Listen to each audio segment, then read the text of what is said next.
It is my pleasure and honor to introduce the last keynote speaker of this conference, Mr. Julien Longhi, to whom we want to give a warm welcome. Julien Longhi is a professor of linguistics at the University of Cergy-Pontoise in France. He specialized in the analysis of political and media discourse. His studies cross several fields of language sciences, like discourse analysis, semantics, corpus linguistics, and pragmatics. His work focuses in particular on the question of ideologies in political discourse and on the use of discourse analysis to explore corpora. His current project concerns, first of all, political communication on the web and social networks, especially Twitter. He has launched projects on the constitution and analysis of corpora of political tweets to detect and characterize ideologies on Twitter. His work also aims at providing tools for discourse analysis, such as web platforms accessible to all.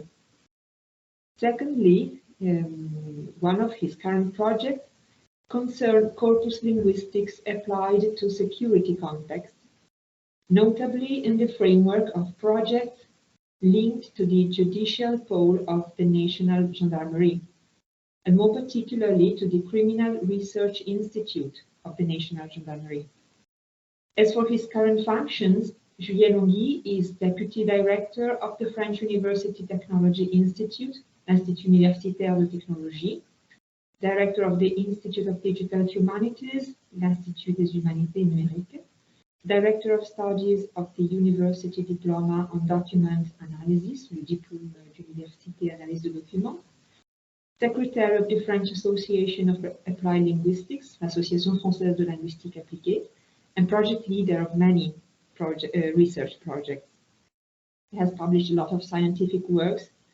I will just quote his last volume, du discours comme champ au corpus comme terrain, contribution méthodologique à l'analyse sémantique du discours. I don't know if it is the last one or not, maybe. Yeah. Because there is a long list of publications. So I will now pass the floor to you, Julien. I would like to thank you again for accepting this invitation. Yeah, good morning, not good morning, but hello everyone. I'm very happy to be here with you and to give this talk to this conference. When I received the message about the conference, I was in Alicante in a conference about forensic linguistics and linguistic applied to law and languages.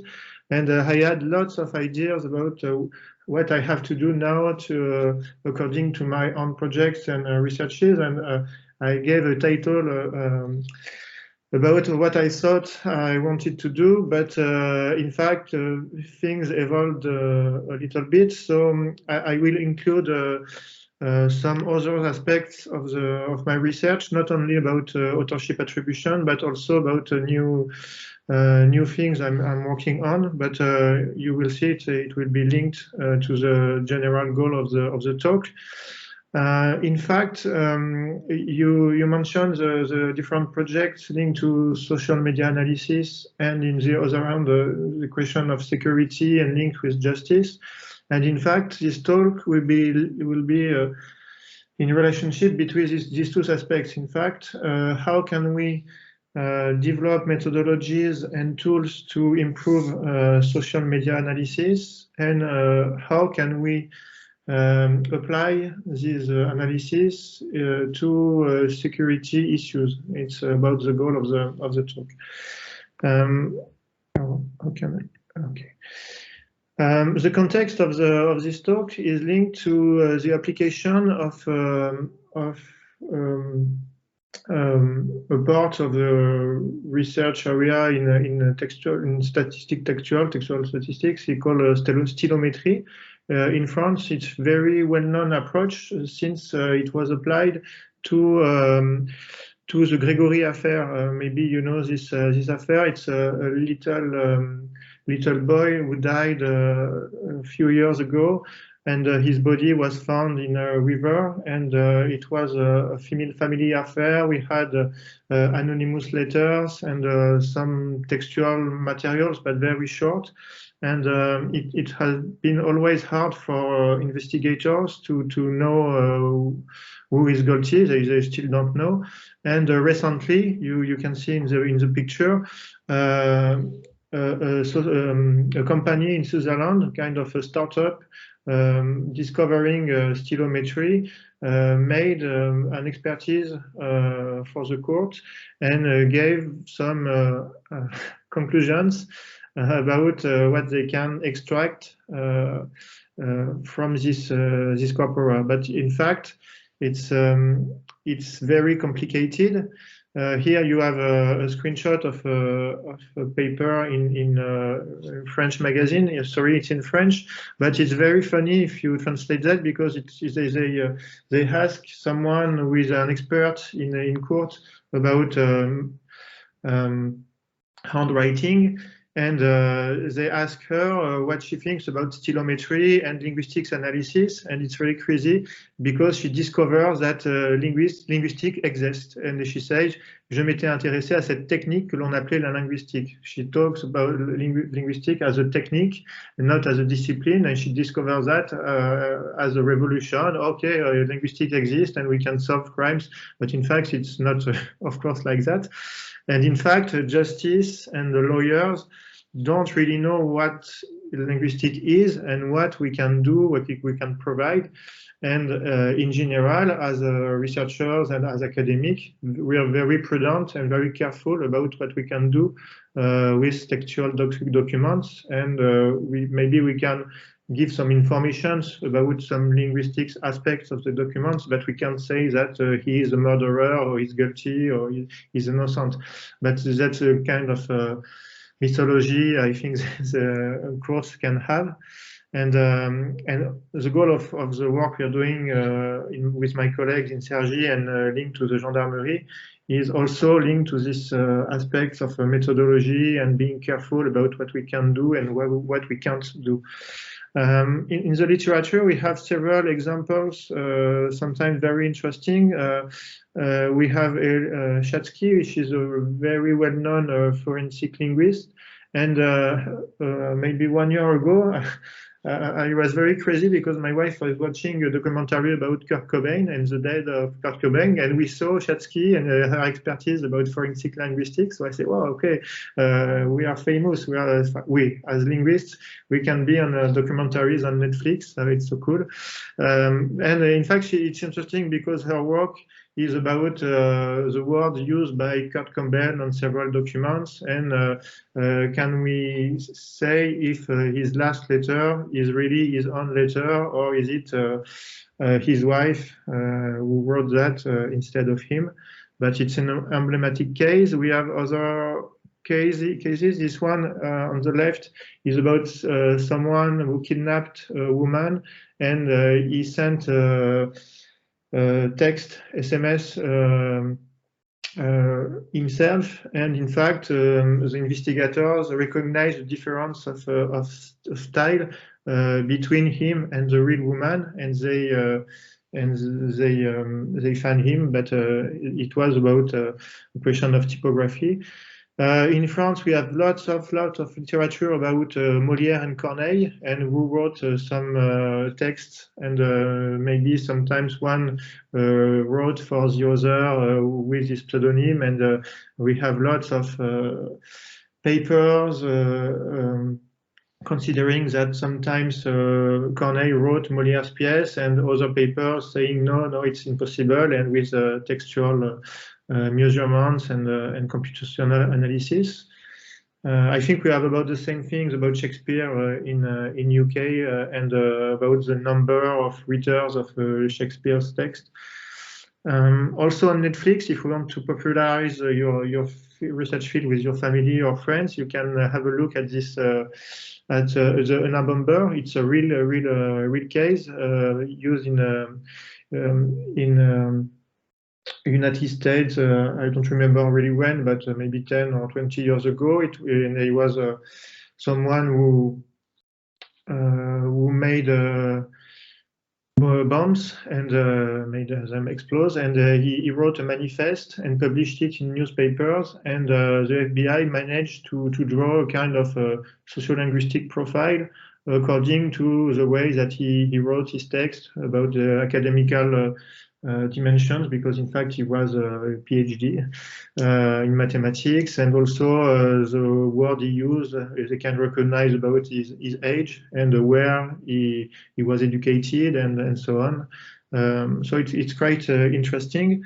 And to finish, I published, if we want to have a look, about a report case on this journal of Forensic Science International about something I did with gendarmerie about terrorism investigations, and it's linked to more anarchist or extreme left terrorism, and how we can make interpretations of the text published by these groups when they manifest the actions they do, and what information we can extract about that.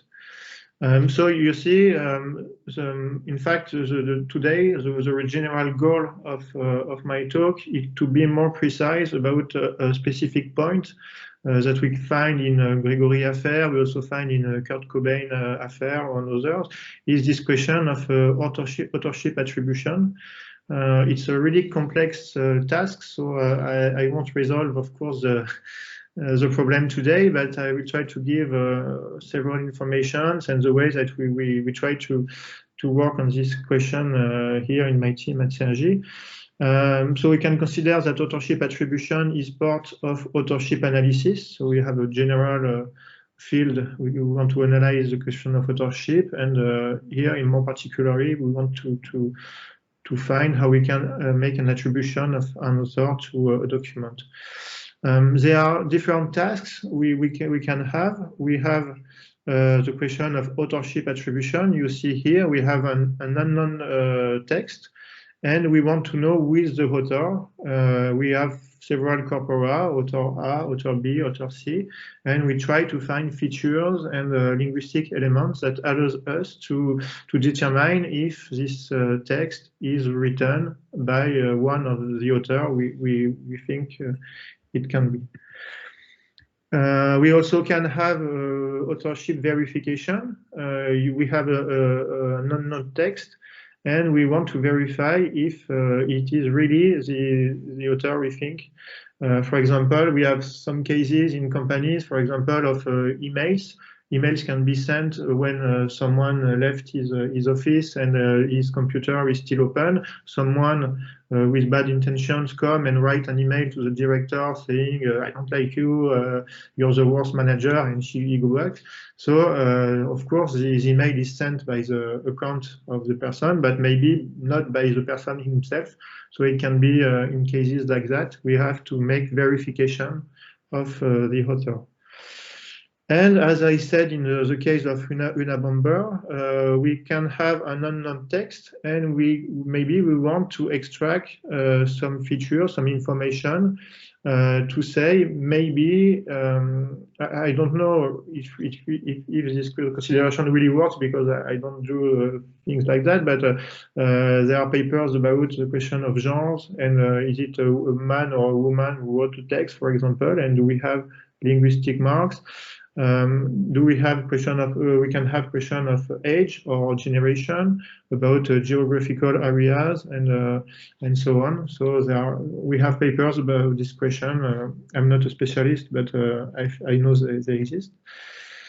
And as I mentioned with the case of Shakespeare, so we can have this specific case of author diarization. Maybe we want to identify different authors within a single document. That means that the text is written maybe by one, but maybe by multiple authors, and we can have a look at the different parts of a document and maybe the aggregation of different contributions. So here it's a really general and quick panorama, but you see this question of authorship attribution, okay, is linked to the question of authorship analysis and has several specific applications. And it has also his roots in stylometry. That means that, in fact, when we have a look precisely at authorship attribution, we have a great variety of stylometric features that can be proposed as sentence length, for example, the word length, the word frequency, the vocabulary richness, the word n-grams. So we can have the conjunction of 2 words, or 3 words, or 4 words, and so on. The question of hapax too.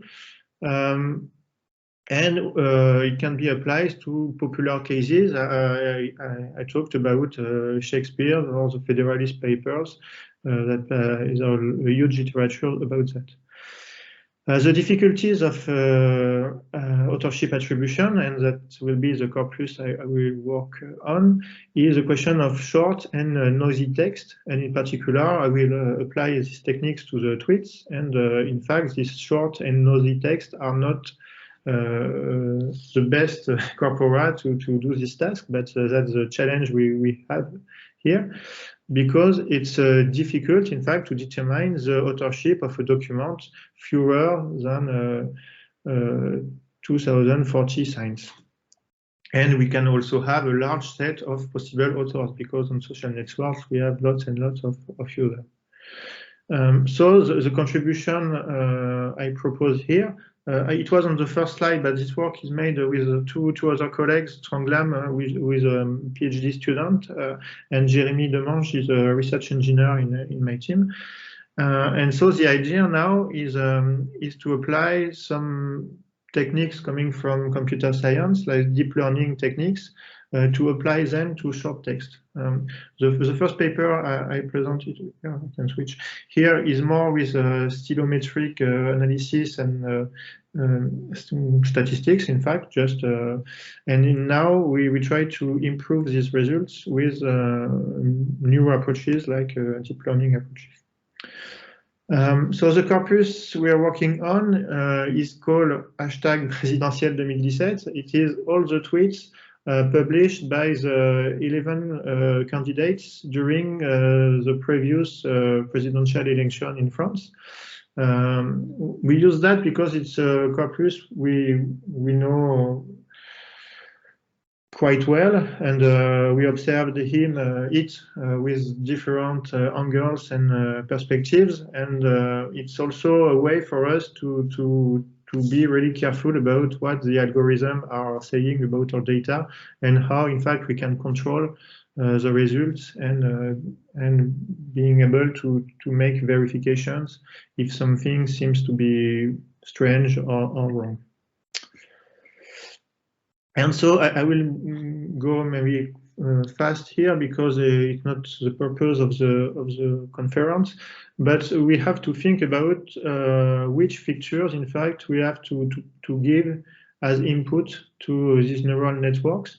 Here you have an example of a tweet from Benoît Hamon. La stratégie que je vous propose se fonde sur une Europe forte, sur la coopération internationale, loin de l'unilatéralisme de M. Poutine. Hashtag c'est à vous. So we can think of words, tokens. Each word is a unit, but we also can think of characters and grams. For example, 2 grams, la, but also a and space, space and s, s and t, and so on. And we can think of every combination of grams, of 2 or 3 grams. That is an hypothesis of the company I mentioned about Gregory Affair. The founder of this company was a geneticien, and so it's a bit crazy because there are no linguists in the company.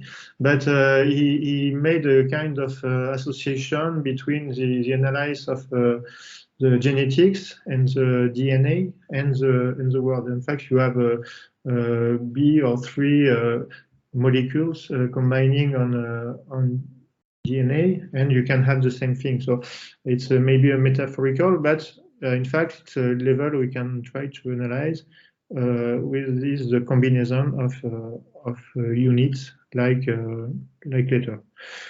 And we also can have some unit like lemma. I mean, when we have here it's always singular, but if you are, for example, well, yeah, here, for example, for the verb, you have the infinitive version of the verb. It's easier for models and for computer to have a regular data. So we analyze. I will go fast, and it's maybe some things you see sometimes on slides or online, because it's really used nowadays in the computational approach of discourse and text analysis. In fact, we compared two different and very well used models. The first is called CNN. So you have we gave him n-gram features here, and there is a part of that we call convolution. It means that the words are translated into embeddings, and they become they get numerical values, and after these values are integrated into the network. So it is the first one we used, and we use another one called LSTM. You also have some different layers, and here the words are given into input. Here you have the part of embeddings, translating words, of course, into numerical values, and after it goes into the network. More interesting, in fact, it's the result. Here we have our two neural networks, and here we have the levels we tried with these models. So we have two principal models we want to compare, and we have three linguistic levels we want to also to compare. And the idea is to find the best combination, I mean, for our corpus of tweets, so short messages with specificities, which is the best combination of model and linguistic level. And here you can see we have 91% of accuracy, that means for good results, when we use the word level with the CNN model. So we were quite happy because 91% of accuracy is quite good. We submitted a paper in a data mining conference last year, and one reviewer said, yes, okay, it's good, but maybe we have traditional algorithms that can work better, maybe. So we had a look at that, and we also compared with more traditional tools like SVM, random forest, and so on. And here you can see our result is still the best. So it's for us, it's the result now, 91% of accuracy. It's quite cool. In fact, the difficulty is now I'm working with a colleague from a forensic school in Université Québec Trois-Rivières in Canada, is the way that we can convert these results to probabilities, or to not probabilities, but the way that a court can interpret and can be confident or not into our results. Because in fact, accuracy is not maybe the best criterion to prove or to give to be confident in a result. So it's something we are working on. I don't have the answer now, but for example, we have to